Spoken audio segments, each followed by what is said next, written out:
सबने बरगद के वृक्ष को तो देखा ही होगा।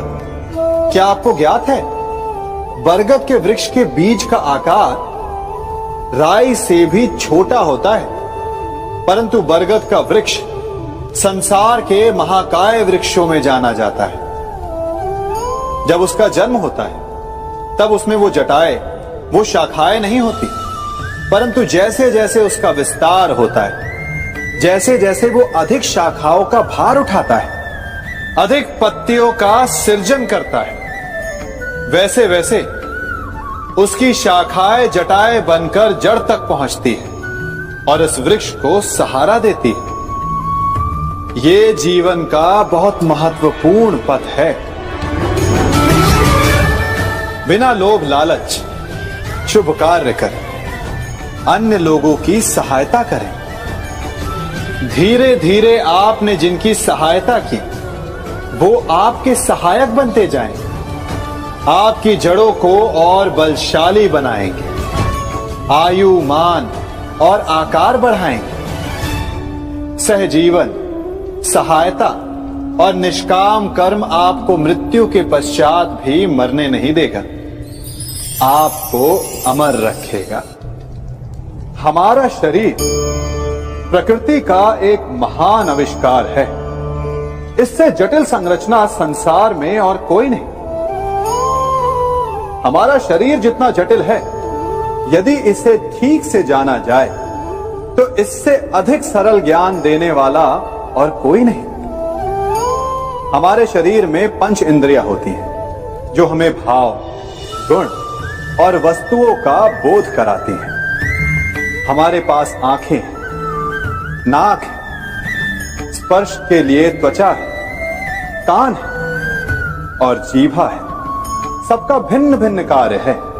आंखों से देखना, कानों से सुनना, नथनों से श्वास लेना, त्वचा से स्पर्श करना और जीभा से स्वाद लेना। परंतु क्या आपने कभी सोचा कि प्रकृति ने हमें 2 आंखें दी, 2 नथने दी, 2 कान दी, स्पर्श के लिए ये पूरा शरीर दिया, परंतु जीभा केवल 1 दी? ऐसा क्यों? क्योंकि प्रकृति चाहती है कि हम देखें अधिक, सुने अधिक और ज्ञान अधिक अर्जित करें, बोले कम। क्योंकि अधिक वाचाल नाश को निमंत्रण देता है। स्मरण रखिएगा।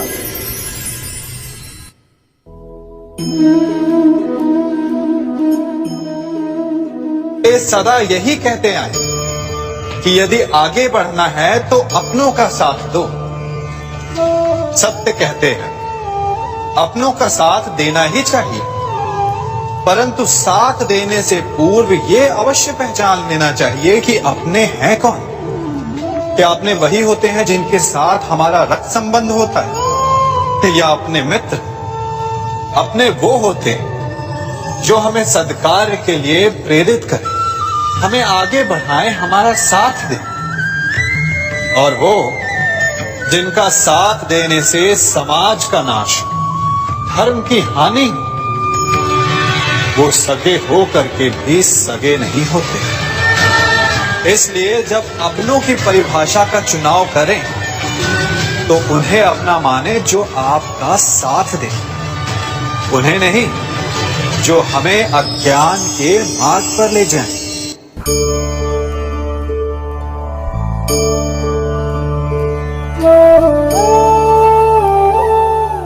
आप जिनसे प्रेम करते हैं, सदा उनके समीप रहना चाहते हैं, नहीं चाहते कि कभी अपनों से दूर होना पड़े, बिछड़ना पड़े। परंतु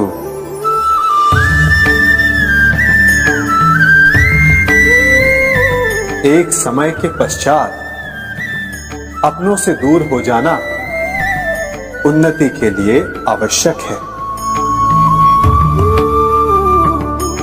आप माता पिता हैं। यदि आप अपनी संतान के जीवन के हर पग पर उनका मार्गदर्शन करते रहेंगे तो आपकी संतान स्वयं मार्ग चुनना कैसे सीखेगी?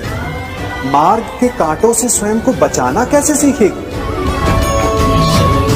इसीलिए एक समय के पश्चात अपनों से बनाई गई दूरी सदा लाभदायक रहती है।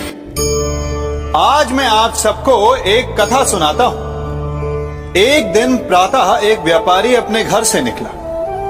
घर से निकलते ही एक बिल्ली ने उस व्यापारी का मार्ग काट दिया। व्यापारी घबरा गया। वो फिर से घर लौट गया और शुभ घड़ी की प्रतीक्षा करने लगा। और जब वो पुनः अपने घर से निकला तब वो वाहन जा चुका था जिससे राजा तक पहुंचकर उसे भेंट देनी थी। राजा को भेंट नहीं मिली। राजा क्रोधित हो गए। राजा ने उस व्यापारी का व्यापार बंद करवा दिया। इस कारण व्यापारी क्रोधित होकर घर पर अपनी पत्नी से लड़ बैठा। पत्नी अपने बच्चों समेत मैके वापस चली गई और उस व्यापारी के जीवन में यदि कुछ रह गया था तो केवल अंधकार। और इन सब का कारण वो उस बिल्ली को मानता रहा जिसने उसका मार्ग काटा था। ऐसा ही एक दूसरा व्यापारी राजा को भेंट देने निकला और उस व्यापारी का मार्ग भी एक बिल्ली ने काट दिया। वो व्यापारी तनिक घबराया, परंतु उसने आगे बढ़ना अधिक उचित समझा। राजा तक वो समय पर पहुंचा। उसने राजा को भेंट की। राजा प्रसन्न हुए और राजा ने व्यापारी को अपना व्यापार बढ़ाने की अनुमति दी, स्वर्ण आभूषण दी। जब व्यापारी घर पर पहुंचा तो पत्नी को आभूषण और अपने बच्चों को देने के लिए वस्त्र थे उसके पास। हर ओर प्रसन्नता थी। समझ रहे हैं ना? दोनों के साथ एक ही प्रकार की घटना हुई, परंतु दोनों की प्रतिक्रिया भिन्न थी। ऐसा ही हमारा जीवन भी है।